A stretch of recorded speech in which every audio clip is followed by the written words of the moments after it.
Everybody. So I'm still getting over the cough and all that.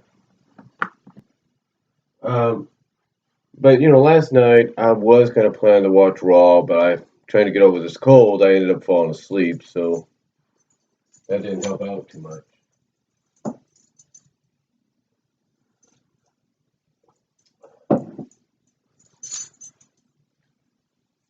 And I ended up watching what a lot of people pretty much said was an all right Raw. For the first year, it's like it basically. I guess according to like what the Lex Man said, you take everything that Raw did um, last year, and a majority of them were not as good as this one. Basically, this one, hopefully, in their minds, set the tone for for the rest of the year. Hopefully, um, but some newsworthy items came out of WWE Raw last night, and if not during the day. During Raw, we found out. Well, we saw a couple of things happen. We saw the return of Chris Jericho. From what I understand, I didn't watch the clip yet, but Chris Jericho is back. Back to basically save the WWE again and enter himself into the Royal Rumble. Okay, so that makes two participants out of a confirmed 15. Now, what happened the rest of that night as well is we pretty much had the Wyatts, Bray Wyatt, basically give an example of how dominant the Wyatts are going to be going into the Rumble. Like, basically, how hard it's going to be for people to try to get rid of them. So, basically, already establishing the fact that it's going to take a miracle for anybody to try to get rid of him. Then, the other news item is we had the formation of another faction. Now, we have the League of Nations, we have the Wyatts, we somewhat have the Authority, we have Team Bad, and now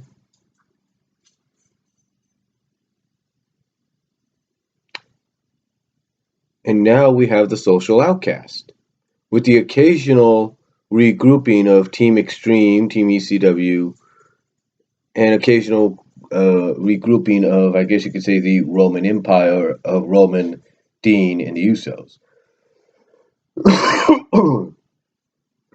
Oh yeah, and you have the New Day as well, which is a tag team, but they're a faction because there's three of them. So, in addition to that, you have this new faction called the Social Outcast, and they consist of Heath Slater, Bo Dallas, Curtis Axel, and Adam Rose. Now, these are three young guys. Most of them, Rose, Dallas, well, two of them anyway, Rose and Dallas, are the only ones that have come up from NXT in the past year. And Axel and Slater have been there for the past 5 years, past 4 to 5 years, when they were part of the Nexus. So, with that said, here they are now together as a group. Now, a lot of people might wonder, why would you group these four together? My only thought on that is, this is a group of guys that I guess they're going to try to maybe, just my opinion, I didn't watch the show yet, but it sounds like just based off what they're trying to maybe do with Heath Slater, is a group of guys that are sick and tired of being held down and are just as talented and capable enough of beating big name stars and being in the main event picture. Or at least the upper mid card picture. Though Deluxe Man and his co-reviewer last night basically said that you're looking at Job Squad 3.0 because Deluxe Man, he looks at the League of Nations as Job Squad 2.0. So anyway, with that said, we have the Social Outcast. And yes, to kind of establish that they're a group now, Heath Slater beat Dolph Ziggler. Okay. Then, on top of that, we had Charlotte's heel turn, officially. an official heel turn. Now there might be fans that'll still cheer her and stuff. There's no doubt about that. But she officially turned heel last night when Becky, in a match that I guess she requested to have, a secondary match or whatever, beat her by using her own tricks, basically her own dad's tricks against her. So they're setting up a match, obviously, for the first SmackDown on USA this Thursday, in addition to an Ambrose Owens Intercontinental title match. But a lot of people, and I think I have to agree with the Lex Man here, believing that that match is not really going to happen on SmackDown, and that we're going to have some kind of fake out by Charlotte, so she doesn't have to face Becky. Okay, which I think might be good because I do agree it would be good storytelling, because that way you could save it for the Rumble, a much bigger stage, and you can have Becky win the title there if you want to put it on her.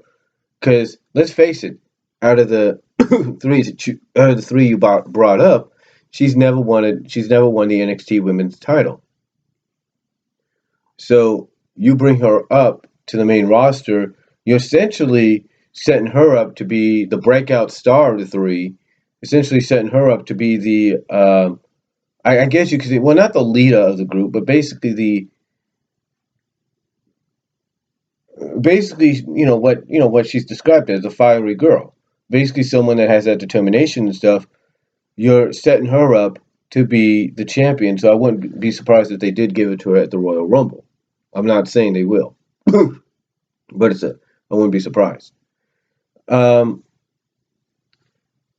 from a storyline standpoint, that could set up what a lot of fans would actually enjoy more than anything: a triple threat match, a three-way dance at WrestleMania between Becky, Sasha, and Charlotte.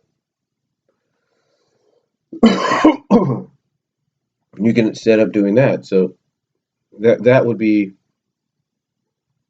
that would be an interesting concept to start out with, to really get this to start this out in 2016. But the big news that came out of it, was the fact that Roman Reigns, yes, we obviously knew there was going to be shenanigans. We obviously knew, as some fans would put it would be TNA booked, if you will. But Roman Reigns ends up defeating Sheamus. So Sheamus no longer in the title picture, or is he? Because you see, after that, Vince McMahon, who took some bumps along with his daughter, basically declared that the Royal Rumble, Roman Reigns will be defending the championship against not one, not two, but 29 other competitors. So in other words, Roman Reigns will be defending the championship in the Royal Rumble match. Now, this is an interesting concept, because this is something that basically we have not seen since 1992. Now the only difference is in 1992, the championship was vacant. Here, you got somebody going in, depending on what number it's going to be, probably going to be one, knowing how the McMahons work, knowing story-wise how the McMahons work. Defending the championship against the 29 other entrants. So, and again, it's an interesting concept because of the fact Roman could get tossed out. It'd be just like let's say a fatal four-way or four-way elimination, or a six-pack challenge, or a three-way dance, or whatever. Roman would not have to be in the match to lose. Would not have to be in the match to lose the title, because he'd already lost it by being eliminated. So it's an interesting concept story-wise. Yes, it's to help build the Roman Reigns character and make him a dominant babyface. Let's face it. I mean, you're going to have... I mean, this is what I see. Unless WWE shakes things up really in this matchup at the Royal Rumble, I see Roman Reigns dominating most of that Rumble, and then maybe the 30th competitor, or midway through that, is going to be Triple H, and Triple H is going to find a way, along with his family, to screw Roman out of the title. Thus, Triple H would become champion, and Triple H will face Roman for the title at WrestleMania. I can only assume that. Then again, We'll just have to wait and see. Now, a lot of people I know are probably wondering, well, what does this do for the stipulation of the winner getting a WrestleMania title shot? I think what's going to happen is they're going to have a match. What I think is going to happen is Roman Reigns is going to invoke his rematch, but he's going to invoke it for WrestleMania because he knows how the McMahons and Triple H would work. But in between then, he wants to give Triple H a taste of what's to come. So we're probably going to have maybe some kind of tag team match or something. Maybe mixed tag, maybe tag team, I don't know. Roman Reigns and somebody facing Triple H and somebody else. I would assume it'd be Triple H, and maybe not Vince McMahon, but maybe somebody that they would choose, like maybe Sheamus. But on the other hand, if they do a mixed tag, you might say, well, who would they get to team with Roman Reigns against Triple H and Stephanie? And my thought is, who is the best anti-diva that they have? Or who are they trying to establish as an anti-diva? And I would think Paige would be the best choice because here's somebody that would like to get her, maybe not, we don't know yet, but here's someone in Paige who would like to get her hands on Stephanie because Stephanie is responsible for this whole divas thing, but not the way she wanted, not the way it was supposed to be. Now you could also say, well, maybe they can finally bring in Bayley. That'd be an interesting concept too, because a lot of people are thinking that'd be the best way to utilize Bayley's to try to put her in a feud automatically with Stephanie, because Stephanie pretty much is, not is, is a villain. So basically, Stephanie's Divas Revolution is forcing everybody to become something that they're not, forcing Charlotte to be something she's not, and all that. Basically, give Bayley a reason to, hey, if I take you out, if I get rid of you, then this Divas Revolution will be better off, and everybody else will be able to be themselves and not something that they're not. Or something. I mean, I could see Bayley being brought in. And maybe Bayley would have an argument to be brought in too. Like, well, Roman brought me in because, let's face it, why was I not brought in the midsummer? Why wasn't I brought in sooner than this? And you can go with that. So I do see possibly Roman losing the title, but if he wins the Rumble for the second year in a row, thus retaining, you have the WWE basically saying, this is our guy.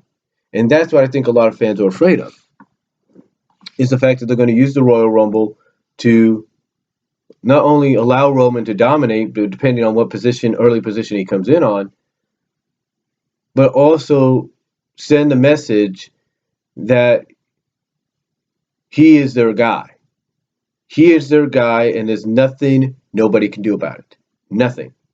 So, excuse me. So that'll be interesting in itself to see that happen.